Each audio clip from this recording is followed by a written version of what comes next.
This program was made possible by the John S. and James L. Knight Foundation, the Andrew W. Mellon Foundation, and by contributions to your PBS station from viewers like you. Thank you. I play Hermes, messenger to the gods, in the Tony Award-winning for Best Musical Broadway show, Hadestown. I am the guy who won his first Tony at age 73. I was not surprised that it took 7 decades for me to arrive at this particular zenith in my career. This simply means there are many more golden steps for me to take on my journey. I've only begun.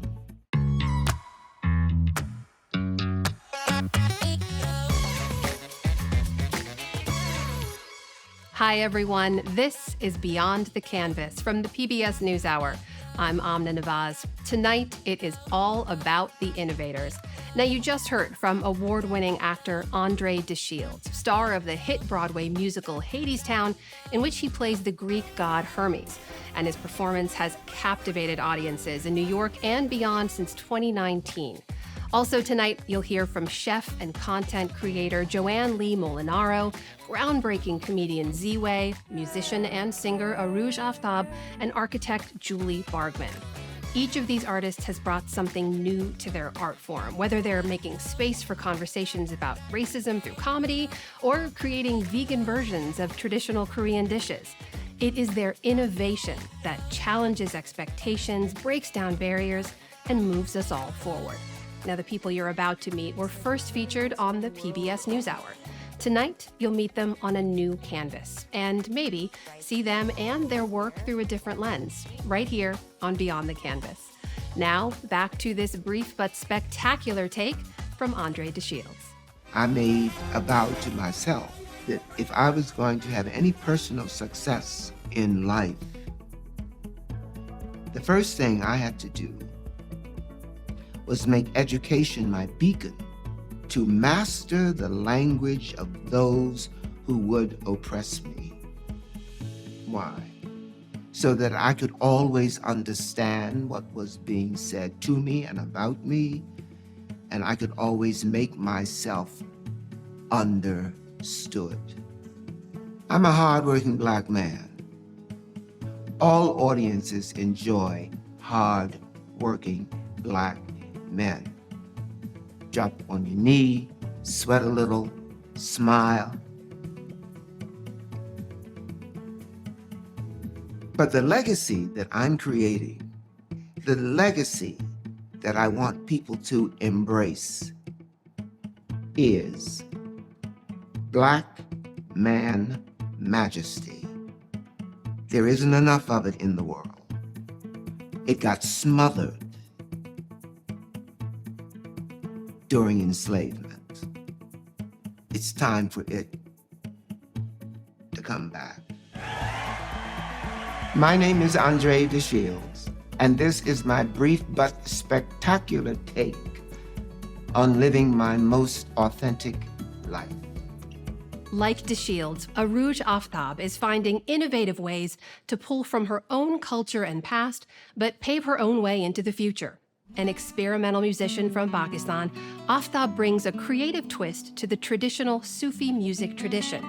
She incorporates synthesizers and jazz music into her work, creating a new genre she calls neo-Sufi music.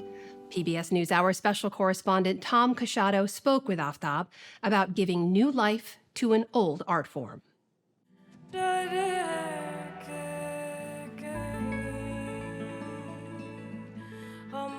Arooj Aftab recently debuted work from her latest album at a concert at Brooklyn's Pioneer Works. Her compositions are personal, her performance intimate, but it was far from a solo effort. The way that I like to kind of produce this music is leaving space for the band.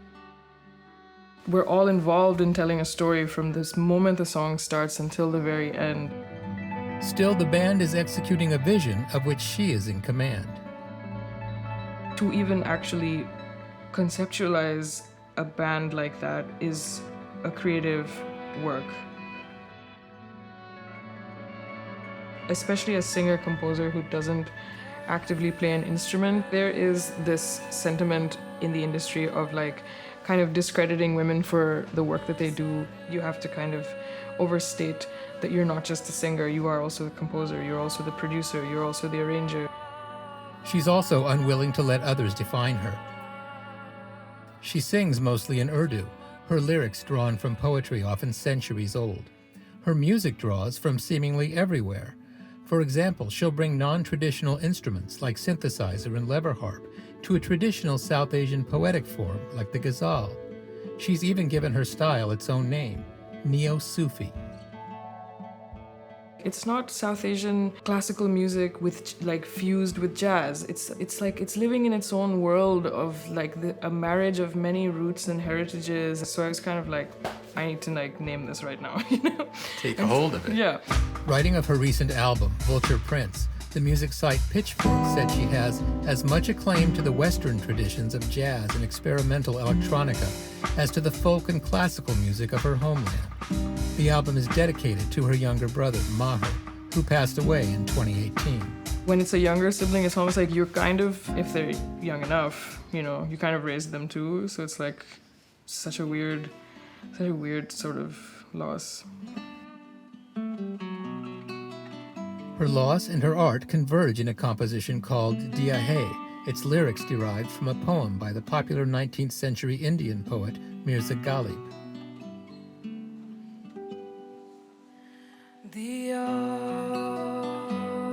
And I loved the poem itself, but it took me a really long time to actually like make it mine.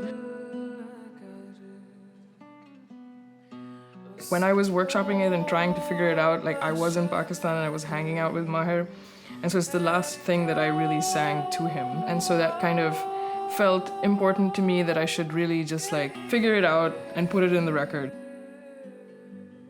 There was a time as a teenager in Lahore, Pakistan, when it looked like she would never make a record. Accepted to Boston's prestigious Berklee College of Music, Aftab moved to the States in 2005.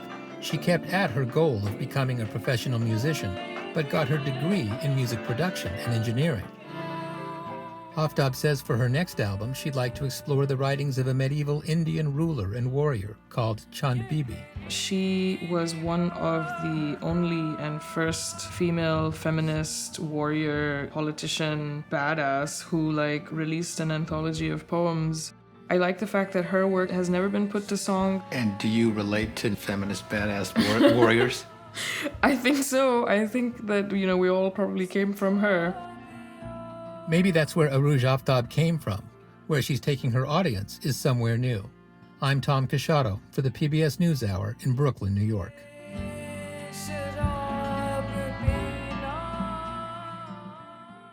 Next, another artist who's revisiting the past for a better future. For over 25 years, landscape architect Julie Bargmann and her team have taken polluted and deserted sites and transformed them into beautiful landscapes and community spaces. She is now the first ever recipient of the International Landscape Architecture Prize. PBS NewsHour's chief arts correspondent, Jeffrey Brown, learned how Bargmann reimagines and revitalizes the spaces all around us, all across the United States. Orange polluted streams, bare trees and riverbanks, an abandoned coal mine in Vintondale, Pennsylvania. An ugly wasteland, right? Landscape architect Julie Bargmann saw more. It's just not a lump of toxic stuff. It's a story. I find that that's where I go. I want to tell the past in order to project something for the future. Bargmann has strong views and a sense of humor. She named her professional studio Dirt for Dump It Right There. And she happily embraces one nickname, the Queen of Slag, the leftover byproduct from the mining of metals. If I could make a crown out of slag, I'd be very happy. I mean, I think it's a recognition of the industrial territory that I adventured into. Now she's the first ever recipient of an International Landscape Architecture Prize given to honor her work as a designer, educator, and activist in addressing abandoned toxic industrial and urban sites. Bargmann lives and works in Charlottesville, Virginia, and has taught at the University of Virginia for 25 years. She often takes her architecture students to scummy, toxic sites most have never experienced before. But it all began for her in a very different landscape as a child in New Jersey. She remembers looking out the window of her parents' car in wonder at a vast, smoke-filled industrial scene. It was a landscape that I was surrounded by, the refineries. In essence, they felt like home, and they felt like a landscape that, unbeknownst to me at that early age, would eventually work with. The Cultural Landscape Foundation cites Vintondale as well as 3 more recent projects. Turtle Creek Waterworks in Dallas, a sustainable garden space in the remains of an industrial pump station active in the 1920s. The Philadelphia headquarters of clothing retailer Urban Outfitters at a decommissioned Navy Yard, for which Bargmann created a 15-acre campus, including reusing on-site demolition debris.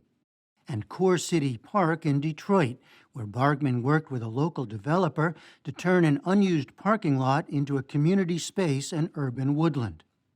As always, she incorporated components of its past, a fire station dating to the 1800s. There were such simple means of revealing the earth, which was a former engine house, as paving, and then these trees coming up out of it. I mean, there was a big cornerstone of the engine house that said 1893. Now, a lot of people might have put that on a plaque, like really made it fancy pants, but instead I said, dump it right there. I said, just put it on the ground. Just make it go back to work. That is, the continuity of work a site has seen and the continuity of the life of people in and around it. These sites, she says, were once productive. Now let's keep them productive in a new way. When you think back to that young girl looking out the window at the industrial landscapes in New Jersey, to now, has it been rewarding work for you? Love it.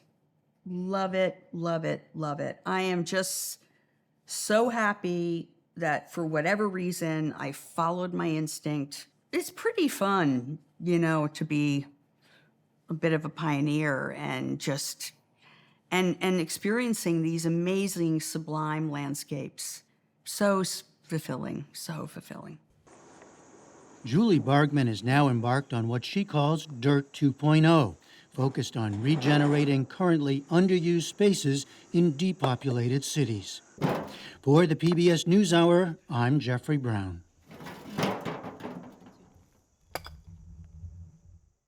Up next is comedian Ziwe, who found groundbreaking ways to engage audiences in difficult but necessary conversations about race and racism. In the summer of 2020, at the peak of the Black Lives Matter protests, Ziwe brought her craft to Instagram Live. Across the United States and the world, audiences tuned in to hear Ziwe's probing questions and then stuck around each week to see how guests would handle them. I spoke with Ziwe last year about her series, how it led her to even bigger things, and how she's redefining what comedy can do. What bothers you more, slow walkers or racism? That's a real question. Interviews you can't look away from. Amazing, love it. Could we perhaps make it blacker? Skits with an unflinching eye. And songs you won't soon forget. The wealth trickle down, the money hit the floor. All brought to you by... Hi, I'm Ziwe. In her new self-titled comedy program on Showtime. I've been doing this art for 6 or 7 years, and no one cared. No one watched these videos. No one shared my clips. It's honestly surreal to see these dreams sort of realized. 29-year-old comedian Ziwe made a name for herself with a provocative interview style. Under what circumstances would Black people look alike? They were wearing masks. The answer is families. In families, Black people look alike. Don't you think Black people have families? Yes. Yes, you don't think Black people have families? Oh, no. Hi. Last year, stuck at home in the pandemic, she took her craft to Instagram Live, interviewing pop culture voices like playwright Jeremy O. Harris and actor and activist Alyssa Milano. This is the first time I've ever gone live. Through a series of direct questions on race, Ziwe elicited some illuminating answers. Huey Newton. I don't know who that is. Stokely Carmichael. I don't know who that is. As America was gripped by nationwide calls for racial justice, Ziwe's work caught on. Hundreds of thousands tuned in. Do you think that these conversations resonated in a certain way, caught on that the way they did because of what we were going through as a country? So I think that the racial uprisings of 2020 really allowed discussing race to be at the forefront of American media. And so that opened people up to having these really intense conversations that ultimately are long overdue. What makes a good conversation for you? I think ultimately it has to be funny. I want people to laugh because I'm a professional comedian.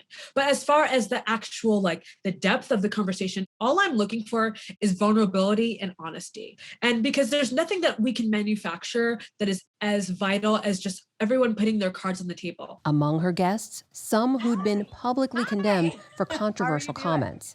Honestly, I'm really nervous. Like food writer Allison Roman, formerly of Bon Appetit and the New York Times, who faced a massive backlash for insulting Marie Kondo, the decluttering guru, and Chrissy Teigen, former model turned lifestyle mogul, both of whom are Asian. Now, can you name 5 Asian people? Yes. Allison Roman is not an anomaly. So I think instead of villainizing her in particular, it's better to really talk about the society and the constructs in which that allow us to talk about race in this way. And one of the questions you ask her, which is something you ask a lot of your guests, is how many Black friends do you have? I have I would say 4 to 5 Black friends that would pick me up at the airport. 4 to 5? You are the third person to say they have 4 to 5 Black friends in the last week to me. Why is that a revealing question to you? Ultimately, there is no right answer. And that's intentional, right? That sort of inability to win really sets the stage for a really compelling conversation about race. Because suddenly, any response that you give is not only wrong, but it just is more reflective of your inner ideas and inner monologue. Ziwe's own experiences with racism inform her work today. I am a Black woman. I have had people confronting me about race since I was old enough to speak. I've definitely been at many a party where someone starts bringing up their Black friend out of nowhere, and you're looking around like, wait, sir, I just met you. Why are you talking about this? Why are you touching my hair? Why are you calling me chocolate? And so thinking about these conversations as people of color that we have all of our lives, I'm just bringing this life experience of this absurdity around race to the screen. Ziwe hopes her show will open doors for new voices in the industry. I see comedy as a microcosm of the real world. A lot of spaces with any sort of power are dominated by white men. A lot of the people I have on my show are first-time writers, first-time producers. And so I was really interested in employing and elevating those voices that maybe have been looked aside or been looked over in history. You can watch or stream Ziwe's show Ziwe on Showtime. Our final innovator is Joanne Lee Molinaro, better known as the Korean vegan. Like Ziwe, she's also using social media to lead important conversations about culture, this time with a focus on her Korean family's refugee history. On TikTok, Molinaro shares stories from her childhood, all while crafting vegan adaptations of popular Korean dishes. PBS NewsHour's chief arts correspondent Jeffrey Brown spoke to Molinaro about her family's story and how it influenced the food she makes today. This is my grandmother, who taught me how to tie my shoes, who taught me how to swing while standing up, who taught me this very kimbap recipe I'm making right now. It's not your typical cooking tutorial. Joanne Lee Molinaro, aka the Korean vegan, does offer up exquisite dishes. She bundled up her newborn son, tied him to her back, and But her popular specialty, storytime videos that have attracted nearly 4 million followers on social media. I thought it was a great vehicle to sort of share a little bit of insight in what I hope is a very palatable way, if you will, about the immigrant story in the United States, because I think it is a beautiful story, and I think it's one that hopefully can be celebrated. Molinaro's stories tell of her grandmother's harrowing escape with her infant son, Joanne's father, from what would soon become North Korea, and of her own experience growing up in America, where her family's culture and food weren't always accepted. We joined her for shopping at a Manhattan H Mart, a Korean grocery chain. She's not a trained chef. She is an attorney, working full-time until very recently for a high-powered Chicago firm. But Joanne Lee's life changed when she met and married Anthony Molinaro, who convinced her to go vegan in 2016. She decided to adapt the food she'd grown up with. And social media, Instagram and then TikTok, became her way to reach people with her new passion. I did see how social media could be used to bring people together. And that's really the point of the Korean Vegan, is bringing people together, bringing families together, bringing colleagues together, friends together over some really delicious food. Now she's collected her stories and recipes into her first cookbook, The Korean Vegan, Reflections and Recipes from Amma's or Mom's Kitchen. The question that I set out to answer when I started cooking more was, is there a way to adjust the ingredients, the recipes, tweak them here and there so they still taste like the food I grew up eating, but don't have any animal products in it, is a little bit healthier. And that's really how it all started. So I'm chopping up some carrots right now to add to our tteokbokki, which is... Tteokbokki? Tteokbokki. Tteokbokki. So tteok means rice cake, which is right here. And bokki is kind of a reference to 볶아, which means fried. A little bit of gochugaru, which is Korean pepper powder. We've got gochujang, which is the main sauce. Then things came together quickly. So I've made you a bowl, which has the rice, right? Because every Korean meal starts with rice. And then we have some braised potatoes, or 감자조림. We have some 두부전, which is like tofu pancakes. And then we have the star dish that you helped me prepare. That I, of course. Expertly helped me prepare. I stared intently while you made it. And that's why it's going to taste so good. The rice cake with spice. We did a good job. You did an excellent job. And it turned out perfect. And in the family history, there's more. Like many immigrant families, the Lees didn't speak much of the past, and only as an adult did Molinaro learn some of what her parents had experienced as children in the aftermath of the Korean War. As when her mother one day exclaimed that her favorite food is baked sweet potato, because it had sustained her as a refugee living in South Korea. I was like, I've literally never heard you say the word refugee in my life before. What do you mean you were one? She said, I was born in North Korea. What? What's the larger story that you're telling us through these videos? I really wanted to honor my parents through these stories. That is, I think, like my heart's passion, is sharing the stories of my mom and dad and making them feel like their stories matter. The more hate crimes that are prosecuted and result in conviction, the harder it becomes for the lawmakers to ignore the underlying cause of hate crimes. She's also ready and willing to mix it up, pushing back hard when she sees anything smacking of bias against Koreans or Asian Americans generally. I still feel that some people look at me, they look at my food, they look at my hair color, they look at the shape of my eyes and say, foreigner. She's not American. I've been told so many times, go back home to where you came from. Well, that's Chicago, Illinois. I was born and raised there. So there is that sort of thing that I still have to contend with, I feel like. And on the other side of that is, this mainstream acceptance of, Squid Game. Everybody's talking about Squid Game, the Korean drama. Yeah. I love that. I think what I'm trying to convey is, I am American. These are the foods that I eat. You're saying this is an American food. For me, it is, because I'm Korean American and I made this food and this is what we ate in America. In Chicago, Illinois. In Chicago, Illinois. And now with a Korean vegan twist. For the PBS NewsHour, I'm Jeffrey Brown.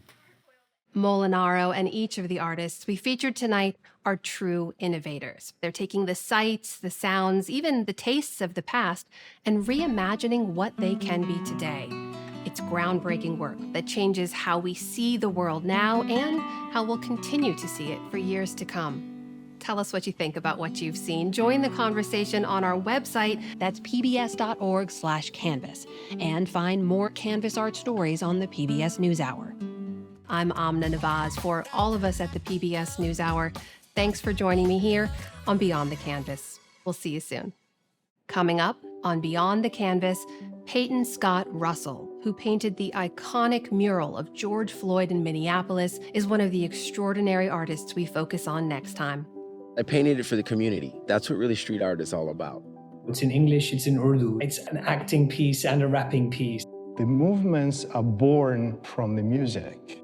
Photography became my anchor. The stories of people of African descent are part of this revolutionary story.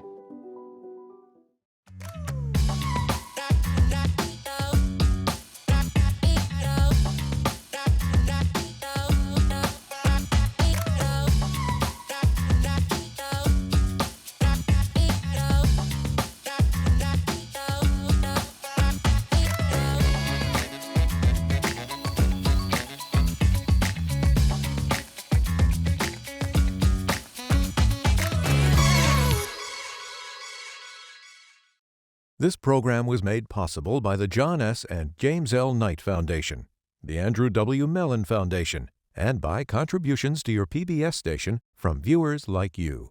Thank you.